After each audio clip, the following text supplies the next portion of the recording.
So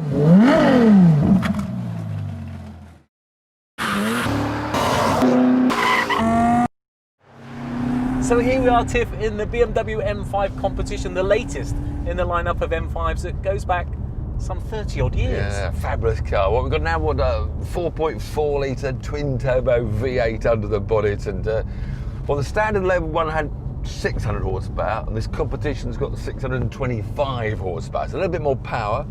The only thing is, you're looking at the styling before we got in. It's a big car. I know it's very stylish, but it's more like a 7 Series. You know, I just sort of love those M5s when they were a bit smaller, to be honest. Well, today's your lucky day because we've got every single M5 that's ever been made.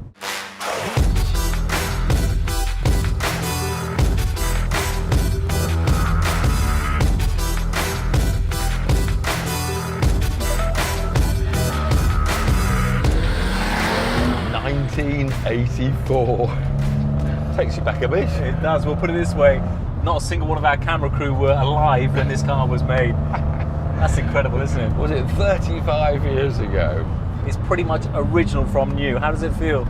It doesn't quite turn as sharp as you remember modern cars, but oh, the driving sensation. Of course, you know, I just love manual gearboxes. I just love being able to go, you know, where I want to go. The smell as well. Still, you can still smell the original leather, which is just incredible. And how about these seats? We've got 8 different, because the headrest is electric, great big buttons with 10 different buttons.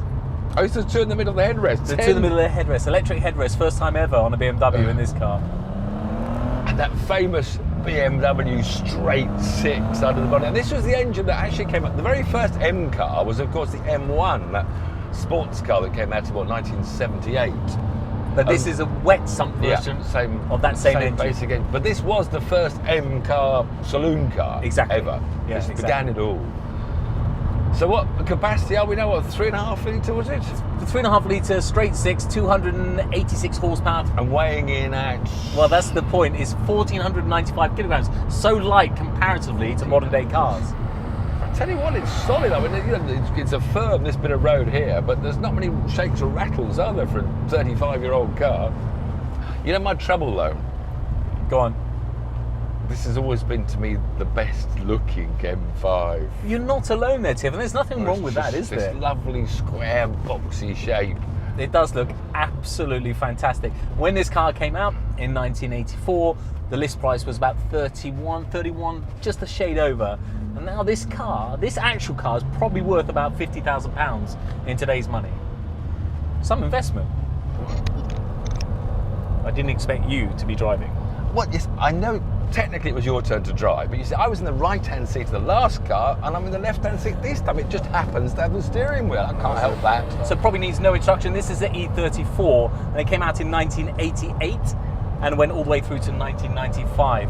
So another straight 6 engine, a development of the previous model or a different engine? Well, it's got the same engine as the previous model, that straight 6 as you say, but it actually halfway through its cycle it changed to a 3.8 litre. The 3.8 litre had a 6-speed gearbox. However, just to confuse you, this one still has a 3.5 litre gearbox because it's the Nürburgring edition. Which I know something here. I'm geeky occasionally. Look, I've got a little switch which goes straight to a sort of sport mode, which the standard cars, this is the Nürburgring version. Adaptive suspension, the first time ever on an M5 as well. Oh. Can you tell about it or not? It's still bumping around a bit. Compared with modern cars, it's not very adaptive. It's definitely firmer now. I've gone to Nürburgring, isn't it? Yeah, it's much firmer than the last one. And turns in sharper than the previous model. Definitely hasn't quite got that wallowy feel. I'm going to turn the rattle suspension on. Please turn the regular suspension on. It's quite firm, isn't it? Yeah. So we've got heated seats, but we've lost those lovely electric seats, those 10-mode electric seats that we had in the previous model. I was going to say something's missing. Nice little wheel though, because it was a big steering wheel in the first generation car. Now we've got a smaller wheel, more responsive steering. Looks-wise, what do you think of the looks? This against the E28? It just hasn't got quite so much character as that original version, which I liked so much. I think it's sharper handling, nice little steering wheel, but you know, just has less throw on the gear. A lot of things are good about it in the practical sense, but just character. And as you're turning in now, it's a much more responsive turning, less body roll, nice power delivery. I mean, it's very good. I'll tell you one thing, this has to be one of the cleanest E34s in the country, probably in the world. Everything is just concourse standard. Why am I in the left seat again? There's no way you're driving 3 times in a row. Twice is bad enough. This is nice, isn't it? Well, this to me was the huge leap forward, because from 1995 to 1998 there wasn't any M5. Then boom, in we come, the Big V8. V8, yes. Exactly. So what, 4.9 litres, 400 horsepower as per the BMW owned number plates, whereas the British journalists would say 394 brake horsepower, but no, 400 PS, 400 horsepower. Can I remind you, you are a British journalist. Oh yeah, but I've tried this campaign for years to stop them.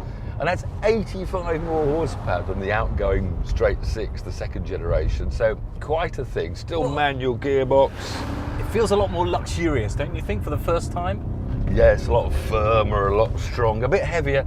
But this car is like 1.2 seconds faster to 60. I mean, it's a huge step up.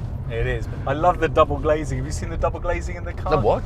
The double I've glazing. forgotten about that. Yes, the famous double glazing. And this is the first car to have the VANOS, the variable valve timing as well. That's right, all increasing that power.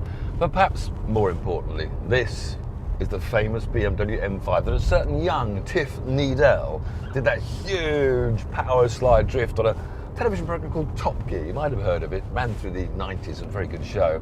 But I think in a way that was the first drifting on television. I think I began the drifting, which now every journalist in the world copies. But it was a great car. I mean, we did a fantastic film on it because it was such a breakthrough. So much power, so playable. Tiff, I've still got a lovely wheel. I like the size of this wheel, but for the first time, some buttons are creeping in. Buttons have arrived. But it's nice. That's good. That was good because it keeps your hands on the wheel where they should be. Yeah, and you not over occasionally there. hit things with the butt of your Stop thumb, it. and then things Stop start happening. And what about this, Tiff? The infotainment screen. How about Was this the first one? that? First one in an What M5. moves what? Okay, right. On the right-hand side, that moves GPS and that. What do I press? Look at that map.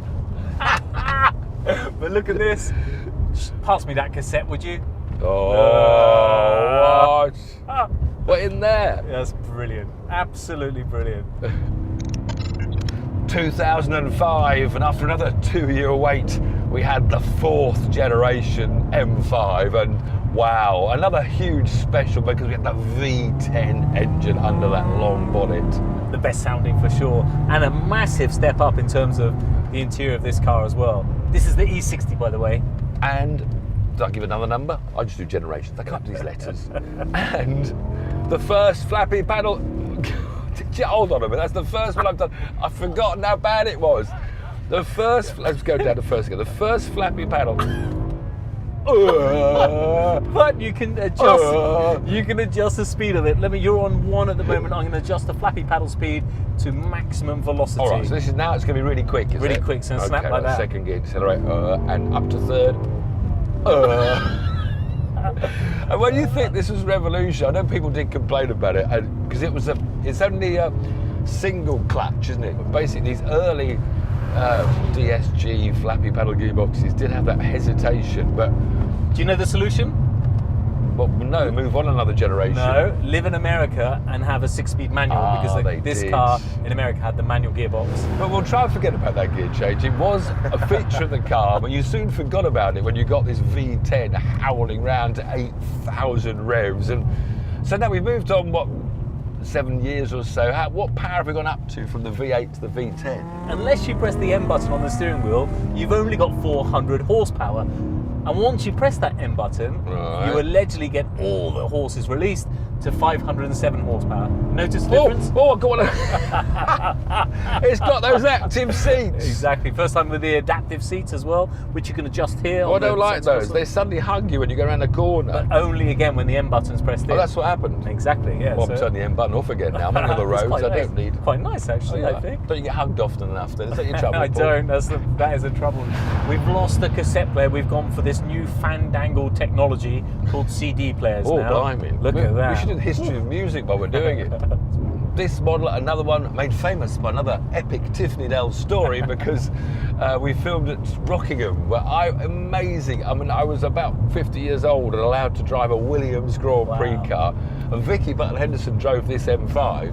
We're in a race at Rockingham. And I managed to do 4 laps before she did 3 laps. And it's an epic, another YouTube epic. But that was, of course, 5th gear. I'd moved on from that old show called Top Gear to a new show called 5th Gear. And now I'm on Love Cars.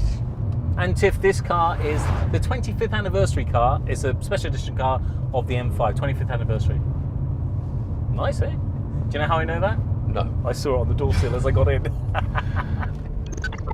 2011 BMW F10, V8's back, but we got a turbo for the first time.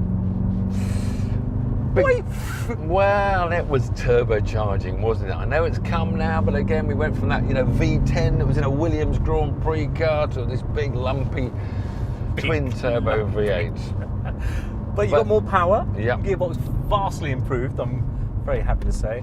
That's because it's got the twin clutch. Exactly. That was the big breakthrough. So the single clutch robotised manuals has now got the gear already engaged. So then when you pull the lever, it's boom, straight in. And it is much quicker, isn't it? It snaps in. Oh, sounds quite And impressive. it feels like it's snapping. It sounds all right. Are better you sure you know what you're doing behind that wheel?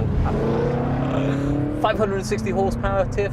0 to 60, first time ever, sub 4 seconds, 3.9 seconds, 0 to 62. And Viciously quick. the US car again, in this car, had the manual 6-speed as well. Isn't it bizarre? The Americans, we used to mock them for their automatics and terribly bad handling cars, and now the Europeans have all got automatics and the Americans have got manuals. That sounds good, doesn't it? Yeah, all right, okay, I've heard it, all right. I've got to say, Tiff, this is the first M5 that encourages you to want to drive It's got a bit faster. of raughtiness to it, Yeah. hasn't it? That's the turbo sound, but I think this is all artificial sound. So what? Well, I know. What's your point? It's sort of, they were so guilty feeling bringing in a turbocharged car, they had to give it this artificial sound so we wouldn't complain. So it pleases little people like you that, noise. So your problem, it's all about power. No, it's about handling as well, and this car is just a big step up. Big step up from the E60. You keep on wanting to open that throttle because you love that surge of torque, which of course the turbo gives you. All right, forget the power for 1 second and the handling. The inside the car, aesthetically, this is classy, and this is very much modern day BMW, Yeah. isn't it? You wouldn't know that this wasn't in the current lineup, I have to say. Of course, the big thing about the turbos is that whereas the power has only gone up, 43 horsepower or so, the torque has gone up 160 newton meters.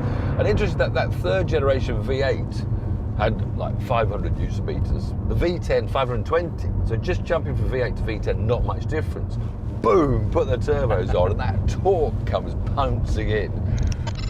And now we're back to the future, back to where we started with this latest model, which actually it's the same basic engine, isn't it, as the outgoing one? It's got the S63 platform, the V8 twin turbo on this car.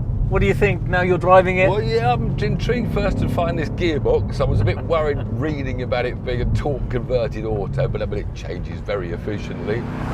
And then I was worried about the 4-wheel drive, but of course when road go, you don't notice whether it's got 4-wheel drive or not, do you? I mean, Well, in a way, it's quite nice, I think, this 4-wheel drive on normal roads. And of course, you got the option to put it into 2-wheel drive, into rear-wheel drive. It'd be even lighter if it didn't have the 4-wheel drive. I think that's why they made the effort to make the car lighter. Otherwise, all us enthusiasts would say, well, you've got that stupid great 4-wheel drive you're dragging around. But I'm sure when it's snowing or pouring with rain... Exactly. It's we a don't car want- that you can use 365 days of the year, come rain or shine, or indeed snow. Well, your settings are complex, I think. So we've got the normal Sport and Sport Plus that BMW have, but then you can add all these... In fact, why don't you tune me in with buttons? Because that's the great thing about BMW. They do have these M buttons, so you can choose your setup. So what are we in now? The M1 settings is I've already what? said M1, so everything is nice and comfortable. Comfort suspension, comfort steering, so everything's comfortable.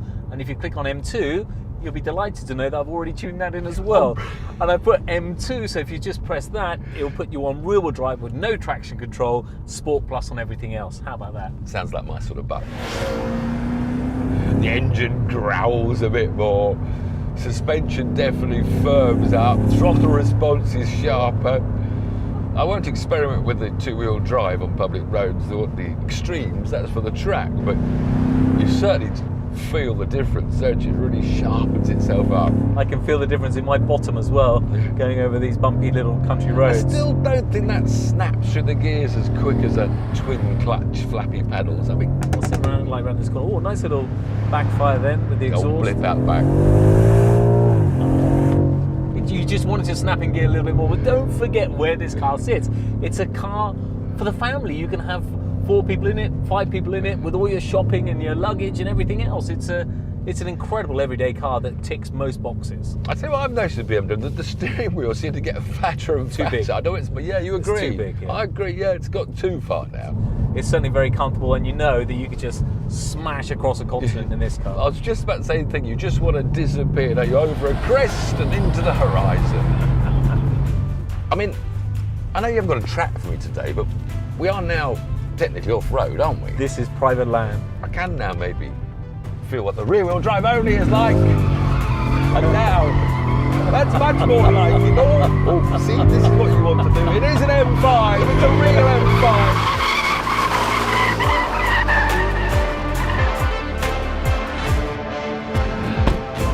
Well, the donuts were good, but I'm not so sure about this parking.